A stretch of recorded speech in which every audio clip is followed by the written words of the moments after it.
you're audible. So first of all, many congratulations to each one of you present here. I think it's a phenomenally good milestone for a club like this to see crossing 200th milestone. I remember coming very much in the early stages of after the club was chartered for one education session on table topics. It used to happen in one almost dead-end street towards the right of the building in a basement or something like that. I still remember those starting days of this club, and to have reached this stage is phenomenal. I'm sure there's a lot of effort that has gone in, and there are so many people who actually stood example of not giving up when there were challenges for this club, and then have managed to make this happen. That's something phenomenal. And also, thank you very much for having me here. It's really a great experience, as I had mentioned. And when I look up the title, which is Never Give Up, I felt that there are many examples already sitting here. I cannot be without mentioning the example that we all know. Many people in the Toastmasters fraternity know the double DTM, Priya Muthukumar, and I've known her for many years now. And I've seen her in many occasions, whether it is contesting or it is role playing or it is leading any role. I don't think there is any role that she has left behind at this point of time. There are some people who actually are part of Toastmasters. I think for Priya, Toastmasters is life. That's how I've seen her always contribute. She has never given up on anything that she has taken. And she's a classical example, I should actually say, who's present here. And I also want to give, not only say thanks, but also quote Vivek as an example as a VPE. I know he actually, when I didn't respond also properly because of some of the work schedule that I had over the last 2 weeks, he was not ready to give up at all. And I'm sure he actually, as a VPE and maybe in future as a president also, he's already an example for this club for never giving up. And not only these two people, but there are so many others who are present here, and I've managed to pick up all the names who are here. I strongly believe that there is something which actually indicates that there is a reason to believe that you're somebody who belongs to the category of never giving up. Otherwise, on a Saturday afternoon, why should you be present here, right? Because for many people, it is even proven by research that Saturday afternoon, whether you're at work or at home, it's a good time to sleep.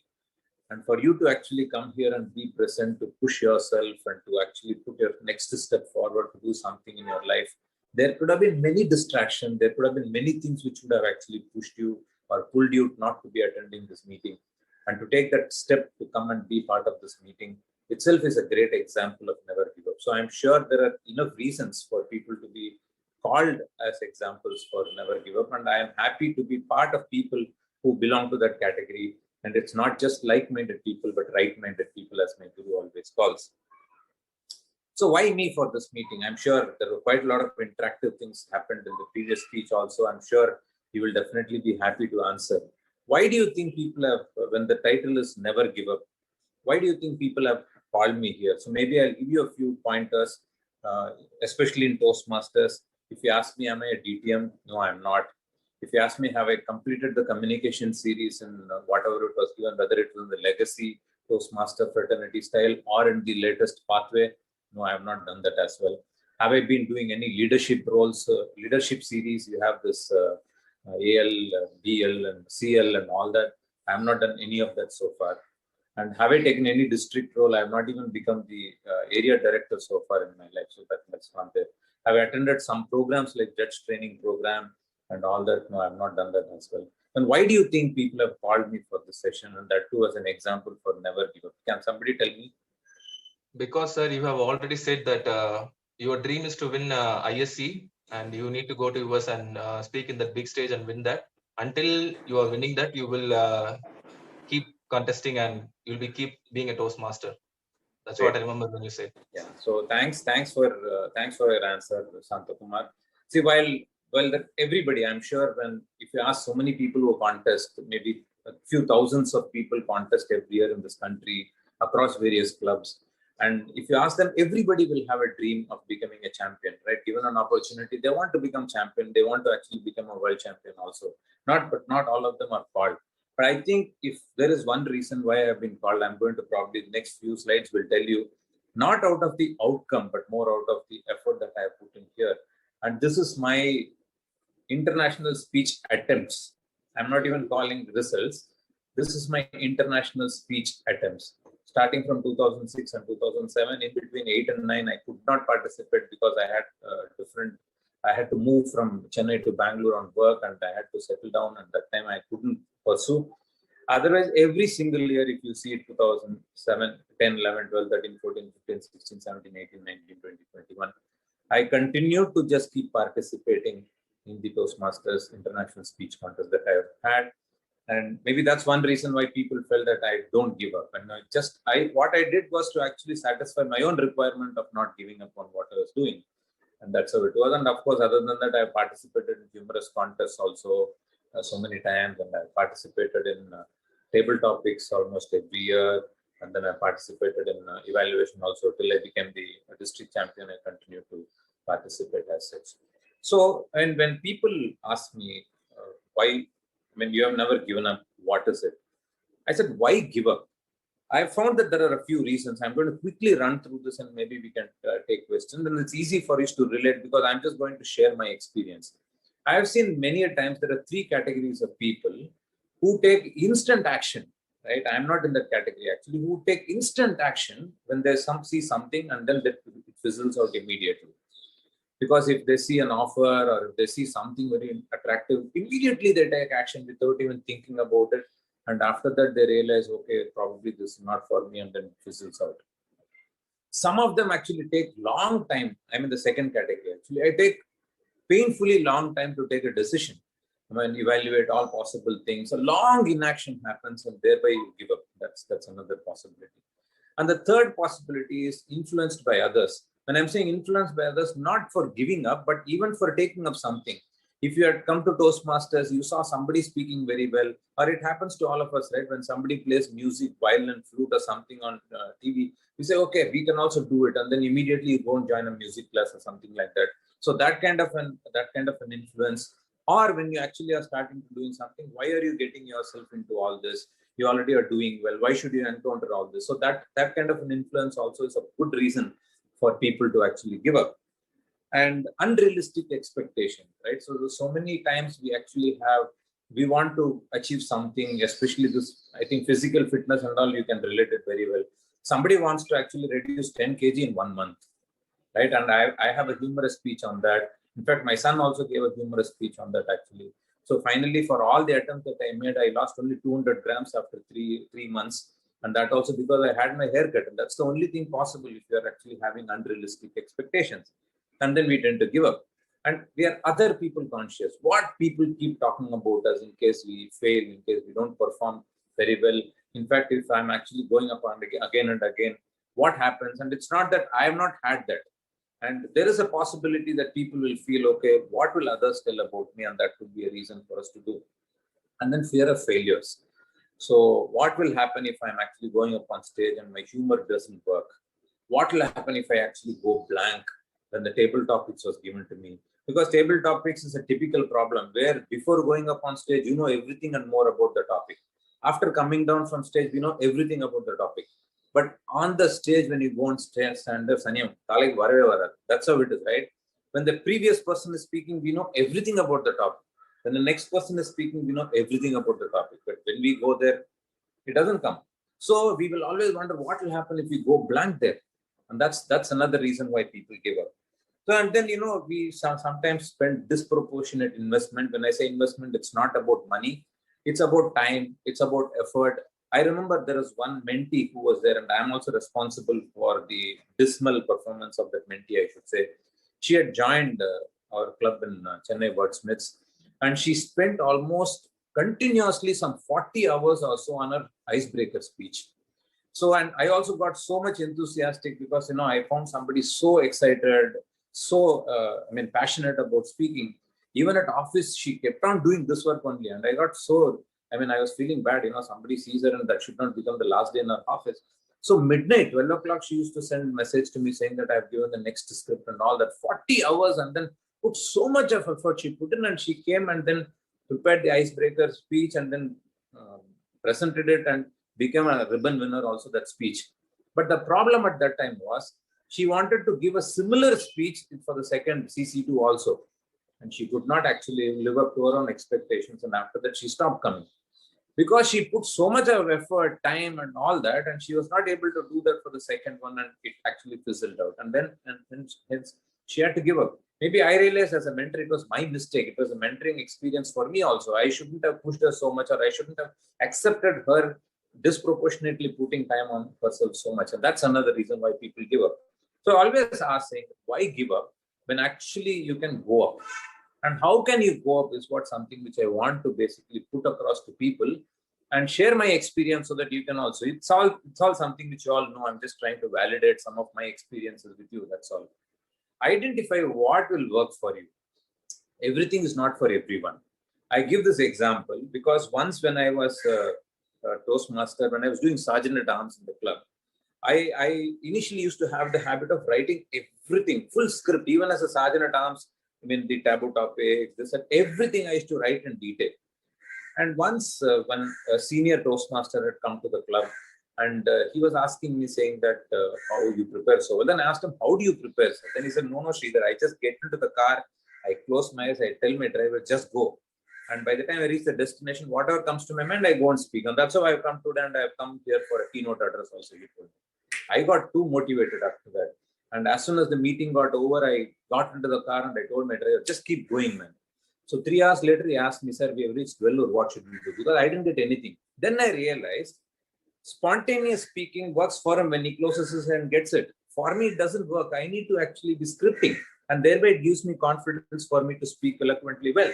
And why should not I actually embrace that and go behind something? So everything is not for everyone. So we need to identify what will work for us. Maybe you are cut out for a great leadership role. Maybe you are cut out for a different journey. Of course, there are some exceptions like Priya who can do every role very well. But otherwise, we actually have people who can excel in something. What is your personality and what suits you well? You can actually pick that up and start doing that. And how important it is. You need to know what will happen without this. It's not that 8 billion people in this world are all Toastmasters, right? But you know that there is specific reason why you have come to Toastmasters. And what will happen if the Toastmasters is not there, or what will happen if it is there? If you're able to understand the reason and understand it in the most simplest manner, then it is easy for you not to give up on this. And then the most important thing is, what percentage time is worth allocating for this? If you see, in fact, even this can happen in an organization also many a time. As a CEO, when I have the appraisal with my direct reports, even the finance director or the HR director and all these people, when they come to me and I ask them, saying that, can you tell me how important is communication for you? If I have to ask you for a percentage, they'll say at least 5 to 10% I should actually be focusing on that. And I ask them, if you're saying 5 to 10%, what percentage of time can you give for this? 5%? They say. Then I tell them, if you're talking about 5% time, you're talking about 1.2 hours a day. Because out of 24 hours, 5% is 1.2 hours a day. If you're talking about 5% in a 30-day month, you're talking about 1.5 days exclusively you have to spend for this. But all what you need is even a fraction of time that if you're giving every day, that's good enough. So if you're realistic, and once you have decided that, and give that time irrespective of the outcomes.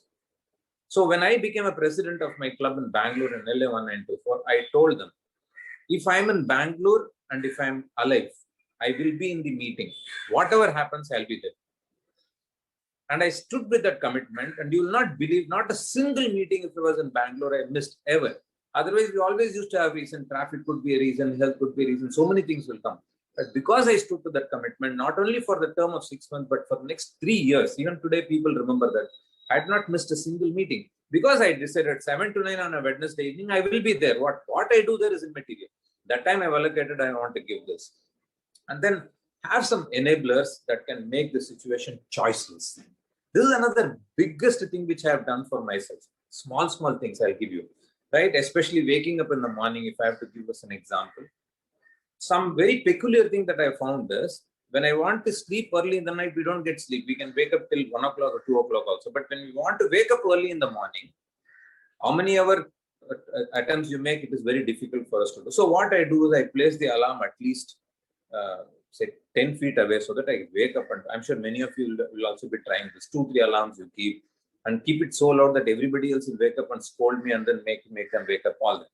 And similarly, for you to do some morning chores, morning rituals. So for my yoga in the morning, somehow I have convinced a person called Bala to actually there. I know that he's very systematic in what he's doing. That's his strength. Now we actually have been doing not without missing a single day for the last 2.5 years, 1.5 years or so. Every single day at 4:30, he will call me. So I know that even if I sleep late, he will actually be there to wake me up. So if you can have enablers that can push you into a choiceless situation, then that is fine. And even sometimes committing to people, going and telling them that so that's what had happened to me. For the first few years, I kept on contesting. When people come and ask me, Sridhar, you have been contesting every year. Will you continue? Yes, I will say. Moment I commit to that, then the next contest happens, I will actually be worrying, saying that, okay, if I don't contest, then people will start challenging my whatever I had given them as commitment, right? So that actually put me into a choiceless situation. Sometimes out of that choicelessness, I go and participate and I moved across. That's how it is. Start small, give small increase. So even if you want to, you don't know whether when you go to a meeting, whether it will work or not, just take a sergeant at arms role or take a grammarian role, timer role, something very small. And in that, if you want to have a humorous speech, try and see how you can actually bring humor in a timer role, how you can bring humor in a sergeant at arms role. That way you can actually keep on attempting and your speaking muscles will actually become better. And similarly, start with maybe a table topics contest if you're not able to, if you don't want to go to ISC, or maybe evaluation contest where you're likely to win, because one body language, one gestures, one vocal variety, and one stage usage, you have 2 minutes, you are done. So you're sure to be successful. Take that and see how you can actually add more to that. And then quantity leads to quantity. You will not even know. See, for example, from 2006, when I compiled this only, I knew that I've been attempting for so many years, so many contests, 125 times I've participated and all that. So this quantity will eventually lead to quality. Sorry, I mentioned this quantity leads to quantity. This quantity leads to quality. So now, as I told you in the initial stages, I have to write every single script in detail. But right now I can speak without even a paper in hand, maybe I can consolidate my thoughts, just put them in an order and I'll be able to speak. And I didn't even know when the transition happened. I was a very stoic speaker. And this time when I was in the district competition, people told me that, Sridhar, your body language was great. Your expressions were great. Because I'm a very stoic person, that body goes in one direction, language goes in another direction whenever I attempted that. But without even my knowledge, I've been able to bring in those kind of changes in my expression, gestures, body language, and all that. That's a classical example of quantity leading to quality. And then what more? A couple of other points before I conclude. Play it like a game. My guru always used to give this example of kite flying, right? When you're actually flying kite, nowadays it's not there. Many of you who know what is when people fly kite, and there is something called a deal powder. When you actually put deal, you get so involved in that, right? And so much involved. There's almost for those few minutes, you'll get so engrossed into it. And after that, the kite goes, you will actually say, get lost, man. Get another kite and start flying. That's how it is. So when you're actually in the contest, when you're participating, play it with the full spirit, enthusiasm. If you fail after that, next contest, let's move ahead. And the second most important point is, even when, suppose if you remember the chart that I put of my participation, all of you will actually feel so wow, saying that, okay, so many contests you have participated. And every end, except for the last district so far, every end has actually been, somewhere where I could not move further, which means there is a loss, except for district level winner so far, those 2 times. Otherwise, somewhere I actually have stopped being a winner. And people didn't remember that. People remembered only the big ones, only the successful ones. And I have to give you one great example. I'm sure many of you would have heard this also. Sachin Tendulkar, who has 100 hundreds to his credit in cricket, his success percentage is less than 35%. So which means out of 100 times he has played either one day or test cricket or T20, only 35 times he has scored more than 50 or so. Otherwise, he has been less than 50 or single digit or zero. So which means 65 times he has not actually managed to score, but he still is a legend because only the best performance will always be remembered. And for being other people conscious, which I actually told you earlier, I want you to know that others also have similar problems. I told you, right, when table topics, when you go up on stage, you forget. Other person also, when they come up on stage, they forget. And the most important thing is, when they are sitting there, they are not judging you, they are judging themselves. Oh, in the topic, in the point, that's how we will actually be sitting as audience and be thinking. Even in a humorous speech, then think, this guy can get humor. How am I not for the same thing? I'm not able to get humor. That's how people will actually be thinking. So everybody has a similar problem what you are facing. So never be other people conscious, because it's your game. You need to play it strong actually. And then celebrate success. I strongly believe even the smallest success is worth celebrating. Every time you actually enjoy, celebrate that success, because that plays an important role. It becomes cyclic. Well, my guru again, Mathreya, what he says is, every time you actually have a success and you celebrate, you become more confident. And when you become more confident, you perform better. And when you perform better, you again become successful. When you celebrate, you become more confident. It's actually a cyclic thing which you go into a vicious cycle. And thereby you will actually keep progressing one step after the other. And then express yourself. Find opportunities to talk about your success. Like you see in this presentation, I managed to talk to you about my journey, about contesting, about how I prepare my speeches, what is my style and all that. Express yourself as much as possible. I have a great example which somebody told me once. When we pray to God, it is not for God. God doesn't want those prayers from our side. It is for our own subconscious mind. So when you actually express yourself, when you talk about success, when you celebrate success, it actually goes and makes a huge difference in yourself than it is for others. And that's why I take this every possible opportunity to come and talk to people. Because when I create this excitement in others' mind, it is me who is getting celebrated. Again, when you actually are spreading perfume on others, you are bound to be smelling that perfume. And that's the most important reason for you to celebrate success. And if these things happen, I'm sure you will find yourself in a situation that you have chosen. It's not that I have not been a given up case. In many cases, there are many things which I also would find it difficult to give up. But whenever I have taken something where I have to go, whenever I have taken something with those choiceless situations, I can tell you that our mind can actually help us big time to help us play. It could be even on your health reasons, healthy things as such, because over the last 27 years or 28 years now, 1993, January 25th was the last that I took sick leave. 28 years I have not taken sick leave. And why I'm telling this is, it's not just in the objective things that you can do it in your life, even in subjective things with your mind, you can actually fine tune your mind to say that if I decide something, don't challenge me and better listen to me. And if you can bring that up, I'm sure in every walk of life, you will be a phenomenal success. Thank you very much for having me. And if you have any questions, I'll be happy. Thank you, sir. You asked a question, why me in the beginning? Not out of outcome, but out of hard work. Your record spoke why you are here with us, and you have motivated every person here not to give up anything, have enablers who put us in situation choiceless, following our passion, achieve our goals. Thank you, sir.